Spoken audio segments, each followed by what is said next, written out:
hospital at least like probably like 8 times within the week.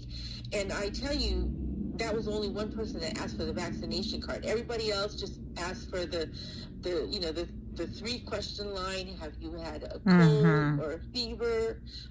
The typical, have you been near anybody with COVID? And do you feel okay, basically? Those kind of questions. And so, and then they give you like a mask, and they give you another mask besides the mask that you're already wearing. And they have gloves there available if you don't feel comfortable, which is really good. And that's about it. I mean, and so, they're pretty protective on all the entrances at the VA hospital in La Jolla. It's pretty secure. They whether front or back, they've got guards going on asking all the same questions over and over. So they don't really separate COVID and non-COVID patients, correct? You have the same entrance and exit for everyone.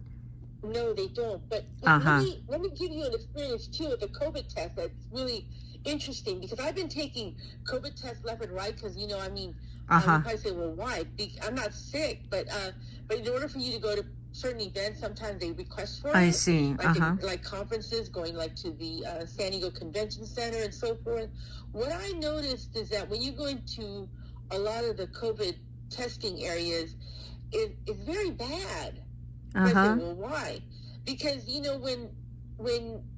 if you're very sick, you're actually mixed with the one that just wants to take the test, that just needs to go to an event or whatever, that needs to be. So this is what I complained about to them. I said, hey, what's going on here? I mean, I was just in front of somebody that's a young child, and you know how most kids are asymptomatic; they're not symptomatic, and they're the ones that the carrier. They're supposed to give the big COVID to the older people, or the ones that are more or have the underlying condition. So here's me, having the senior and back, and then here's a young kid who's supposed to be having a fever and so forth, and you're well, and then and they're not really practicing social distancing because it wasn't really like advocated, like let's practice the 3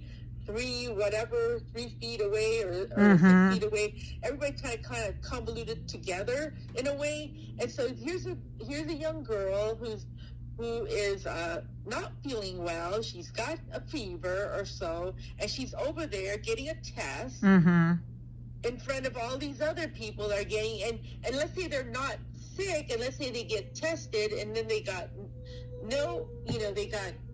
negative within the 3 to 4 days, but then let's say they got a fever afterward. They probably got it from that girl that was probably had a fever. So that's really that to me is a very poor system on how they do their testing.